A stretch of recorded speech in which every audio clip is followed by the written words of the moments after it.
niya alam mga kababayan, darating ang Daddy Frankie ngayon. At ito, ano naman? Tapos na po ba? Ay, ginawa mo. Paano po? Sita. Tagal kami hindi nakabalik. Para lalo kang gumaganda. Mga kababayan, magandang tanghali po sa atin lahat. Mga kababayan, sa araw na ito, kukumustahin po natin si Miss Angel, the lady mechanic. Kaya andito ang Team Daddy Frankie malapit sa kanilang shop. So, ilang buwan na rin kasi na hindi natin siya nakukumusta. Kumustahin din natin. At nabalitaan ko na may schedule din po siya na interview from Net25. So, masaya ang Team Daddy Frankie mga kababayan sa nangyayari sa buhay ni Miss Angel. At very proud po ako sa batang Angel, lady mechanic ng Gentry.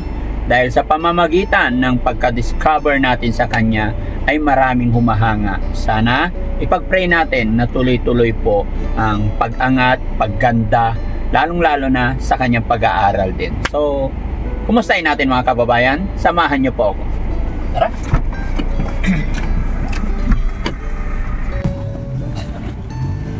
Hindi niya alam mga kababayan, darating ang Daddy Frankie ngayon.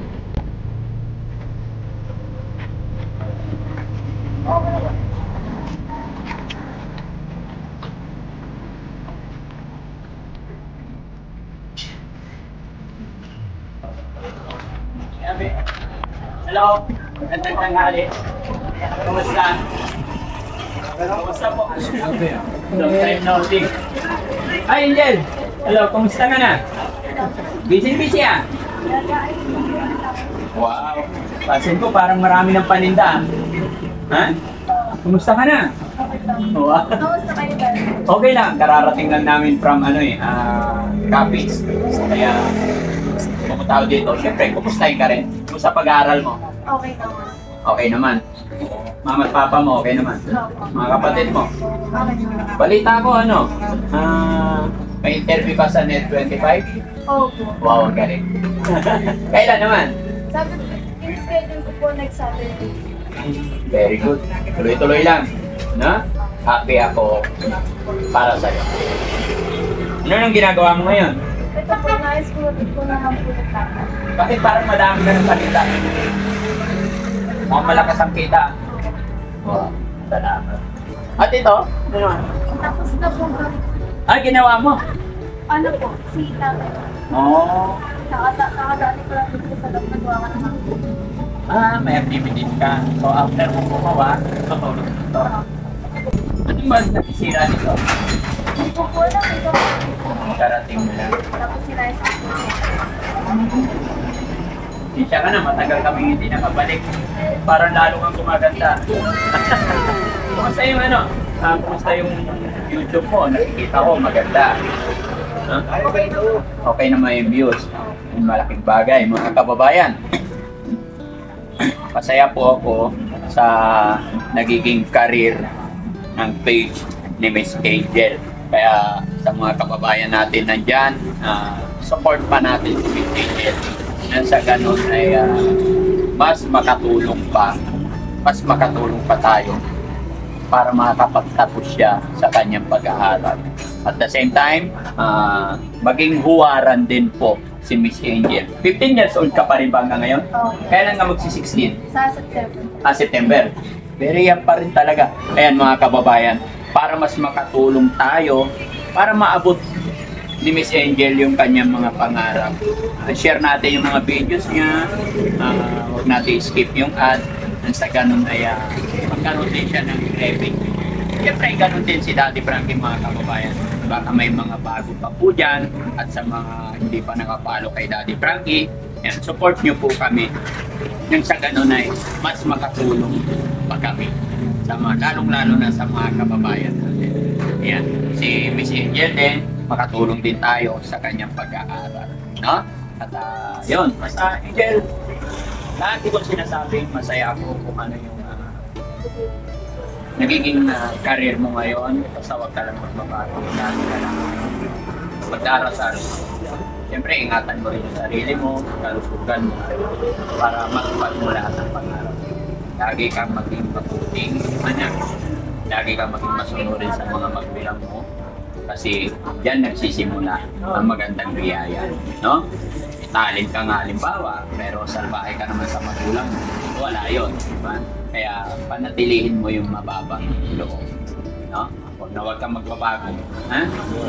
Pasensya ka na kung bihira kami dito, kasi syempre, at least, nakapagsimula ka na, may channel ka na, at hindi malaki, so papasyal-pasyal na lang kami, gaya ng nangyari na yun. No? Yan mga kababayan, hindi niya alam na darating kami ngayon. Biglaan lang po yung pagpunta ko rito. Kasi sa araw na ito, yung mga beneficiary ng Team Daddy Frankie is pinapasyalan ko sila para ma-update din kayo. Para malaman nyo rin kung ano nangyayari. Para kung ano man ang pwede pang itulong natin sa kanila. Ano nga pala yung regarding sa Net25? Pinuntahan ka ba nito? Opo, pinuntahan po ako nung nakaraan. Tapos po, tinatanong po nila kung kailan ako.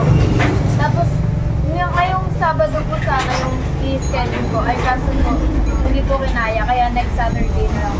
Tapos po, yung ano po sana, kasama yung advisor ko. Kaso po, hindi na po. Tapos po, yung sa Net25 na po, gusto rin nilang malaman po yung information na about sa ganito po. Makita nila yung pagkagawa ko. Gusto nilang makita kung paano ka gumawa. Opo. Tapos yung parang itatanong din daw po nila yung about sa school ko. Sa pag-aaral mo. Sana may mag-sponsor na ng sa college mo, no? Baka naman, no? So, pero interesado sila talaga. Talagang hindi sila makapaniwala na kung paano ka gumawa, no? Pero hindi pa ba sapat yung Noli de Castro, di ba? Pero okay lang yun, right nila yun, no? Para siguro, curious sila kung paano ka gumawa. So, kailan ang final na araw, Steven? Sa next Saturday. Next Saturday ulit. Okay. Tapos, hanggang sa school. Ewan ko lang po kung ano pa. Itutuloy pa nila. Okay, so, parami na pakilala talaga sa'yo. Tuloy-tuloy na.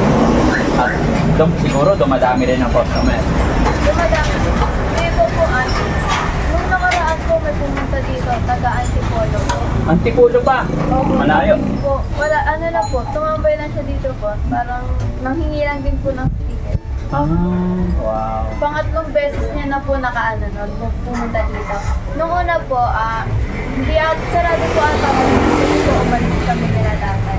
Tapos yung pangalawa po, sarado din po to. Tapos po, sila tatay po, pumunta ng Tagaytay kasi po may kinuha po. Saktong paglabas ko po nun, paalis na po siya. Doon po kami nag-abot. Tapos yung pangatlo po, yun, naabutan niya na po si tatay. Gusto niya rin po kasi makita si tatay. Kaya pabalik-balik po dito. At least nakilala ka na niya. In third time, nagkita kayo. Wow. Okay, basta stay humble lang. No? Kumusta pala rin yung pag-aano mo sa GR? Iba na po po eh. Ay, iba na. Second batch na. Ano po, ganyan po yung mama. Kasi nausap po yung mga. Tapos po yung pinagbentahan po na. Oo, ikot lang na ikot. No? Galing. Natutuwa talaga ako para sa'yo. Basta nandito lang kami. Nga pala may ako. Siyempre, pambaon mo para tuloy-tuloy yung pag-aaral mo, ha? Ayan, 5,000 para sa iyo.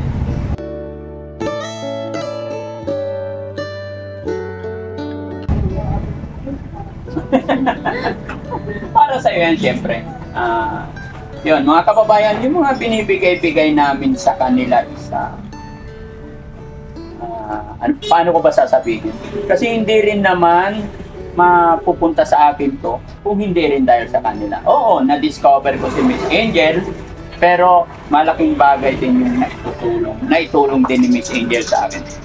Kaya sana wag yung mamasamay na porkit may hanap buhay sila. Para po sa kanila talaga yan, para kay Miss Angel at para din po sa pag-aaral niya. Gaya ng sinabi ko sa mga batang gustong makapagtapos ng pag-aaral, yun ay gusto rin tulungan ni Daddy Frankie. Sa maliit na kaparaanan ay makakatulong po ang Team Daddy Frankie. The same time, syempre, vice versa lang naman yung Angel. Alam ko, nagka-views ako, nakilala rin ako mula nung na-vlog kita. Diba? Kaya, yun lang, mahirap ipaliwanag. Pero sa mga kababayan natin, sana maintindihan ninyo. Vice versa lang po yan, tulungan. Basta, wag lang tayo magbabago, wag lang tayo makakalimot kung saan tayo nagsimula, kung saan tayo nanggaling. Wag tayong mag-ipon ng puot at galit sa puso. Much more, mag-ipon po tayo ng kabutihan. Paramihin natin ang ating mga kaibigan. No? Kalimutan natin yung sama ng loob. Kailangan kasi maiksi lang ang buhay. Di ba? Kaya marami kasing marami akong mga naririnig na bakit ko pa daw ipinapakita yung mga pera na itinutulong ko. Eh what? Charity vlogger po ako. Di ba? Tumutulong ako. Ayaw ko naman kasi yung hausyaw lang. Ayaw ko naman yung sabi, tumulong ako pero walang nakita. Kahit sino pwedeng magganon. Eh ako gusto ko maging totoo ako. No? Ngayon, kung hindi nyo nagustuhan yung pagtulong ko, pasensya na kayo. Yun yung pamamaraan ko. Yun yung alam kong paraan para makatulong ako. Basta ako, naging totoo ako sa inyong lahat. Peace, mga kababayan. Love you all. And Jel, salamat. No? Salamat sa naging part ka sa aking pagcha-charity. Kaya, alam mo na yun, no? Manatiling pagkakaibigan tayo, manatiling mapagpakumbabata. Mag-aaral kang mabuti. So, paalam na tayo. Maraming salamat mga kababayan. Shout out muna sa Team Rise Above. Ayan, Ma'am Maria Pasukoshi, Kabayan USA, Ma'am Marilyn Chang. Ayan, maraming salamat po sa lahat. Siyempre sa Team Daddy Frankie. Salamat sa Team Daddy Frankie. Mula noon hanggang ngayon, hindi nila ako iniwan. It's your turn. Maraming salamat sa inyo mga kababayan at pati po sa patuloy na pagsuporta kay Daddy Frankie po. Maraming salamat po sa inyo. Kasi po kahit ganong video po ni Daddy Frankie, patuloy pa rin po kayong sumusuporta. Yun lang po. Yun, salamat. At syempre, thank you rin sa mama at papa mo. Pakisabi, natutuwa ako. Pasalamat ako sa kanila kasi binigyan nila ako ng chance para ma-share kita. No? So, good thing lahat. Once again, thank you so much. God bless po sa atin lahat. Bye-bye and God bless.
Bye.